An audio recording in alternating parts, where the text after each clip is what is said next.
Today's topic is going to be about momentum. Now, this is a fairly vague term and it's applied everywhere, but it's basically can be applied to confidence or emotions, maybe form on the day, strategy, stuff like this. So, I'm just going to narrow it down to what I call tactical momentum. And this isn't based off of emotions or hitting your shots or anything like that. This is based off of what you would call getting the tempo in a card game, but it's obviously a bit different in CS. So on the T side, there are times where the half is decided by a round a T side did, and then what the T side would do after that is exploit the fear that the first round created. And so I'll explain it with two examples. The first is Virtus Pro versus Gambit at Epicenter. It's on cash. And this is a game where it looked like Gambit were about to take it away. Even though Virtus Pro won the pistol and they were up rounds, it looked like Gambit's gun rounds were enough to shut down Virtus Pro, and they were making a comeback and looked like they might be able to take it. This is especially relevant just because Cash itself, I've never really thought of it as a Virtus Pro map except for way back in the day. It hasn't been recently, and Cash is one of Gambit's better maps. I will say there's a caveat that we've only seen them on a few lands, and they did switch in-game leaders, but it's a looser map, so it makes more sense for this to be one of their better maps with Doja at the helm. Now, after losing the gun round on round 22, basically what Virtus Pro does is they win the eco after that. And they use some nades. They get Neo into mid, and then they hit A by getting three guys into squeak door and then pushing out and taking the site. And the hit is strong enough that Gambit have no recourse except to save. And this does the important thing of putting the fear into Gambit. So Gambit realizes their A hold is weak, and because of that, they change the way they hold mid. Generally, throughout that half, what they would do is they'd have Mo hold towards mid with his op, and then he'd rotate off after 30 or 40 seconds, or maybe he'd go back towards CT spawn and rotates the position. But in the following round, what he does, he goes towards truck, and he goes a bit earlier. And Virtus Pro take advantage of this. It's not like they know Mo will do this or they know Gambit will adjust like this.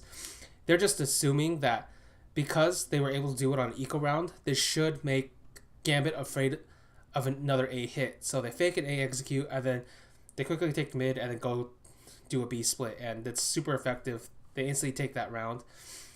And all of a sudden for Gambit, they have to think about, oh shit, we have A side to worry about and we have B side to worry about because Virtus Pro has cracked both. And then Virtus Pro shift the attention back to A when in round 26 when they take mid control and then win the A split from there. And so round 23 ends up being like the critical round in that game. And even though later on Gambit wins like a force buy, Virtus Pro are able to grind it out and eventually win that game. So that's what I mean by tactical momentum. It's when you hit a particular round that's so effective that it forces the CT side to be reactive to you, and the leader of the T side, or I guess anybody who recognizes it, it's not like only the leader calls it, but anybody who recognizes this fear, recognizes this change, can then run a bunch of rounds on top of that because it'll take a while for the CT side to adjust. And I think one of the best leaders at this is MSL. There are a bunch of different games in North, specifically when the structure is very rigid. So I'm talking about during the Rubino days, early 2017 when AZ just got into the team, when they were still running that rigid structure before it became more loose later on, and right after Valde up to the current date. That's also a very like structured sort of T-sided round that they're playing. And there are a bunch of games you can pick out from North during that time, but the one I'm going to pick out is from a recent tournament. It's from E-League 2017. It's against FaZe on Mirage. And this is one of those times where you see there's a weakness to how to kill FaZe, and North's T side might be replicable, so it's an important game to look back on. Though obviously SK and VP beating them at Epicenter are also important games, but like the differences, there are some like critical differences as to how each of the teams did it. As for North, like I said, it's about exploiting fear. If you have a very strong hit that throws them off. So in the first gun round, on round 4, MSL calls a very fast B split. Obviously, it's very coordinated. It's obviously well practiced. Catches FaZe off guard. And this is, from a meta point of view, a very effective tactic. Because if you look at the way FaZe played CT side at ESL New York and through E-League, they're basically a Hydra. So they like playing default. And then 3 of their players go out and play make. Like they go out there, get some action. And sometimes they bring another guy to trade. Sometimes they don't. Obviously, Guardian, if he gets the op, he's the primary guy to go to because he can get the pick and fall off. But even if, usually there's a risk associated with that, because if you have too many aggressive playmakers, obviously you can end up in a 3v5 or 4v5 scenario, and that's unfavorable for the CTs most of the time. In FaZe's case, though, they are actually unafraid of this risk because they not only do they have great playmakers, they have great counter playmakers. And the counter playmakers are guys who like, oh, you got information that maybe that 2 guys pushed up this direction, so we know that in these 2 other areas they're weaker, so we push through there and get back the trades immediately, even go up. And every player on FaZe does this. So basically, FaZe in the default, they're even in like 4v5 or 3v5 scenarios, they have complete confidence that any of the remaining players can get 1 or 2 kills and then swing back the round to even or just straight up win the round.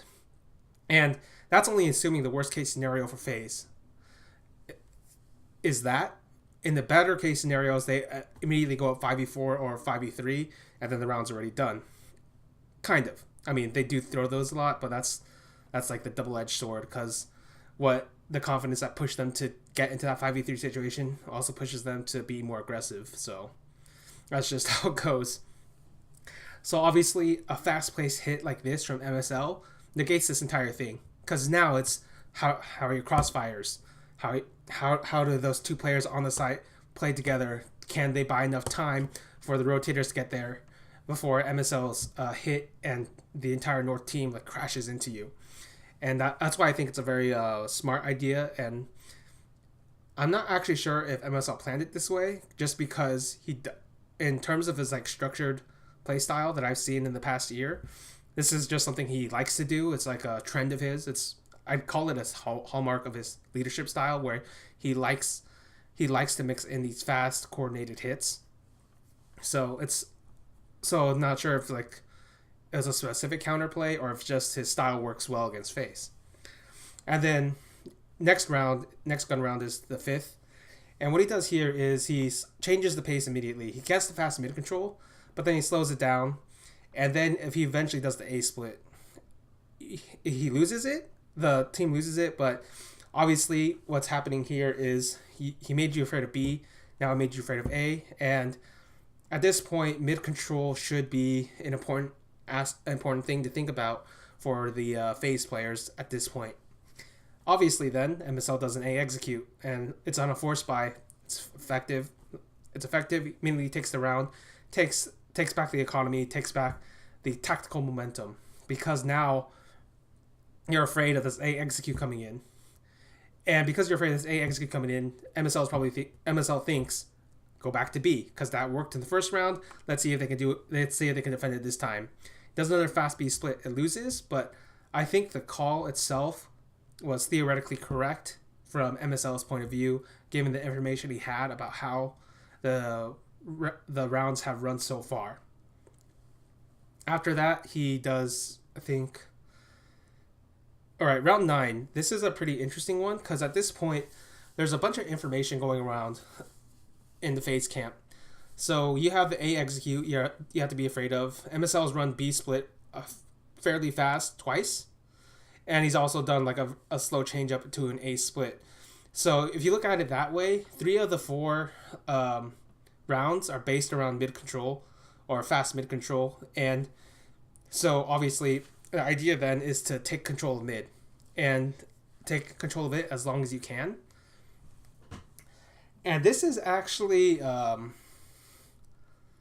an interesting moment, I guess, just because the way it does look like it might be a B split from MSL from FaZe's point of view, just the way the nades work and the speed of which the round initially starts, but then slows down, and then from there it's actually just like config getting from under, like killing some people, and then taking a split. But basically they're able to slow it down and then punish the aggression from FaZe, because FaZe think they need to take mid control in order to stop the split from happening, and that's how North wins that particular round. And then obviously FaZe try play next round because their adaptive play doesn't work, so they're like, fuck it, we'll take this shit by the balls. I think that's what they were thinking in round 12. So they have 2 players push under, and then at this point it's the information is called out, and then MSL realizes, oh, if 2 guys push underpass, there's a high chance one guy's at B, in which case the A side is very weak, and then they just take an A split and win that round. And then they finish it off with an A execute, which from their point of view they've only run once, and it was the force buy, so it seems fairly effective from their point of view.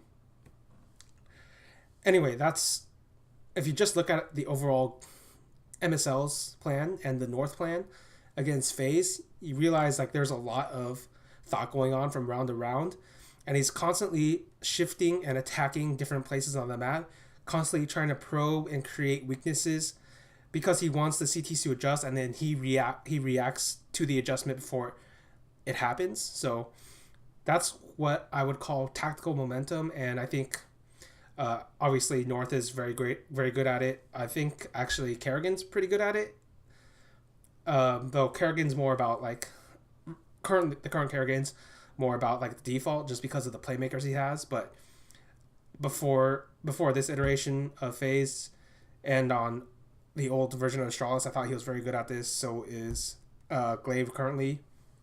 So maybe it's just a datish thing. Either way, that's my thoughts on tactical momentum and how to explain it in CSGO. See you later.